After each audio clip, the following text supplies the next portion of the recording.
On 505 West 36th Street in Savannah, Georgia, resides a historic building known as the Kiah Museum. Currently facing deterioration, efforts are being made to acquire and recover the building in an attempt to return it to its natural state. Some of its biggest contributors are the community quilters, as well as Dr. Deborah Johnson Simon, founder and CEO of the CFSAA-DMC. On June 29, 2017, we took to the Social Science Building in Savannah State University, where a folk seminar was held. This gave members of the Killer Brownsville community an opportunity to share their stories and experiences about the Kiah Museum, and even yield possible actions that could further its recovery. Sometimes when her family would come, I would have to cook for them.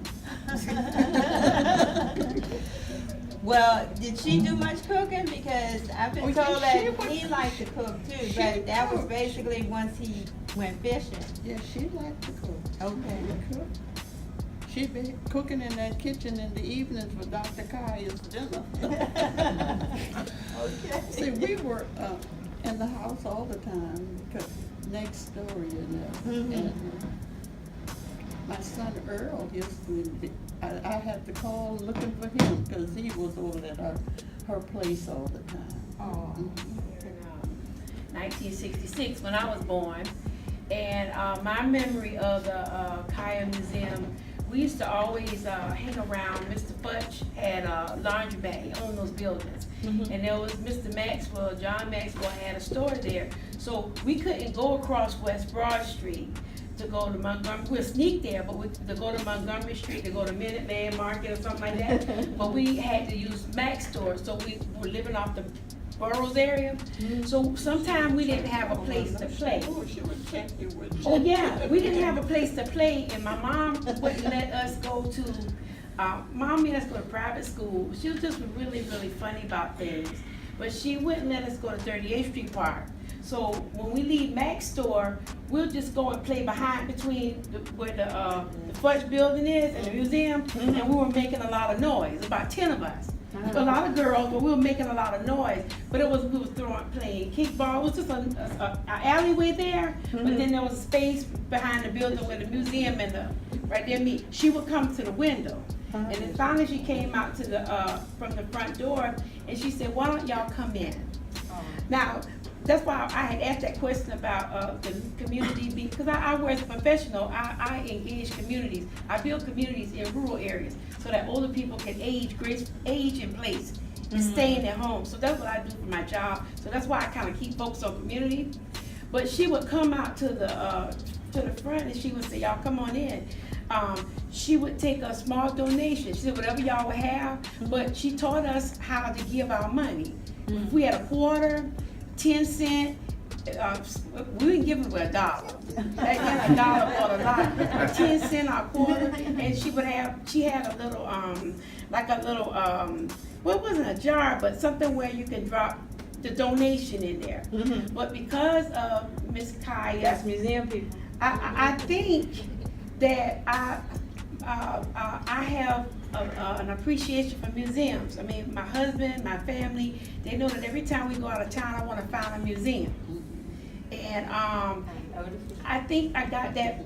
She inspired us. We were about 8 or 10, mm-hmm. and she inspired us. Now, when she would invite us to come in, she would always start at the first level, mm-hmm. but she would promise to take us upstairs. So we never made it upstairs. She'll say, "Come, say." So you have to join the art club. Art club. I didn't know, but she would always tell us, we were looking at the artifacts that we didn't know what it meant though, mm-hmm. and we didn't know the value of those things that she was showing us, and we didn't know the value. She was explaining the different artwork mm-hmm. and what it meant, and I didn't realize that. I just didn't realize how significant those things were until now. When I go to a museum, I can appreciate mm-hmm. those things and the meaning or the story behind it. Mm-hmm. But she was really inspirational to about 10 of us. And we were making a lot of noise in the back. And we didn't have the video games then. We played. Right. You know, we played outside. But she came and she got us and she just talked to us about, I think she had starfish and she had bones. And some things kind of scared us. But we just didn't know, we didn't know. The little clips that you see? Yeah, and living in Savannah are the different architectures and knowing that there was a life that existed in that present moment. So I'm always walking past buildings like, I wonder what it was like living there at that time. So hearing your stories, I really do appreciate it, and I think that's the overall point of trying to restore the Kiah is making those narratives available, especially to, and I don't want to make it sound, I guess, for lack of better terms, disenfranchised children in the area, because they don't have those narratives. They have it available, but it's different when it's that much scarce. So I just want to say that. That's Jasmine. We always went there to like help clean up. She would pay us, Mhm. you know, visit, you know, to see the different animals and everything.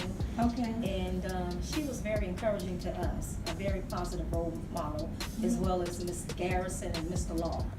So, you know, he was our poster.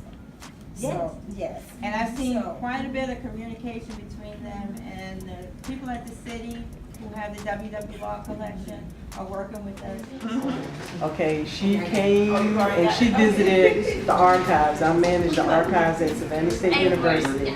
And she's become a dear friend, and she always comes in for me to help with anything. And I'm learning a lot from her because of her love and passion for the Kiahs and so many other activities she has. But for today, she's asked me many times before to share a quilt if I had anything of my family, and I guess I never really looked at the joy and the connectedness of this until I visited one of your events in the social building. But that's me with my aunt who's still living. She's 90 years old. And this is just some of the display of a few of the pictures. In fact, they sent them to me yesterday, so I just quickly put them on this board.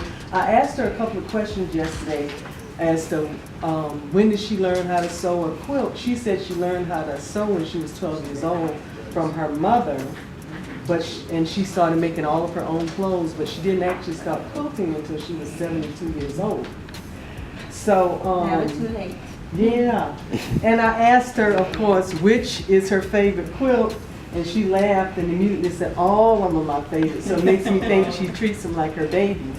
But to tell you, her mother is right here, which is my grandmother, who if she was living today, she'd be 130 years old.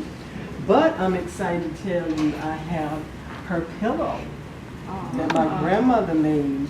And it's probably, I would say, anywhere between 65 and 75 years old, depending on when she made it. I really don't know. But of course, me and scraps. So now, because of Dr. D, I'm learning to appreciate, you know, this work. And my aunt that I mentioned here that's still living, that's my dad's sister. And then, so this is my dad's mom. And in fact, I didn't even think about this until we were talking. I'm here in Savannah, and I've been here for 30 years because of her sister, my dad's sister as well. She helped me get a job at Savannah State. I got married and had my children, and I've had my whole full life here connected to Savannah State. But the first item that she made personally for me was this pillow, which is, of course, very similar to the style and pillow of her mother. And I really got blessed years recently that she had decided to give me this quilt that she made. And I am on the inside of it. Yes. I don't want to cry thinking about it. She made this during the time that she was grieving at the loss of her husband. And I'm thinking this is such a really treasured quilt. But she made all of these little pinwheel dollies, I think is what she called them. It took her 6 months to make. And she wrote, in the depth of my quiet, I found comfort in quilting. For 6 months, I feasted on my memories and the colors John brought to our family. Speaking of her husband. So, Maybe When I first started learning about the building back in Dr. Simon Johnson's anthropology course, I didn't think too much about it, but it wasn't until I actually saw the building with my own eyes that I thought, whoa, like wait a minute, who's letting this happen?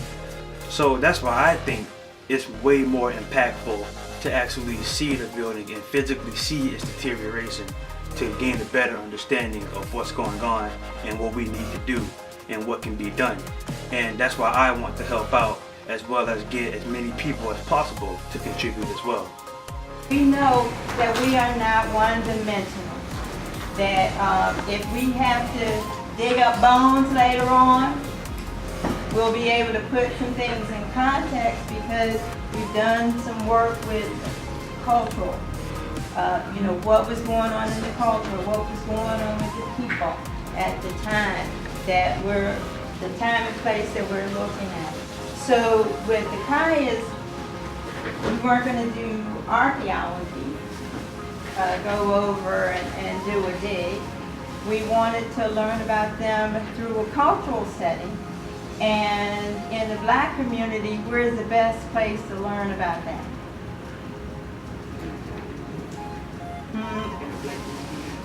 In a Black museum, absolutely, but the museum is not open, so we can't learn about the Kiahs culturally from their museum yet, other than what we can find that's been written about it.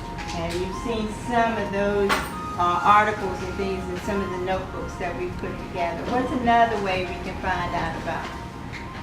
As a teacher comes. So what do we do now? We continue to fight. We continue to strive. We continue to support the Kiah Museum. We continue to stand for what we stand for so the Kiah Museum can remain standing. The fate is in you. The fate is in us.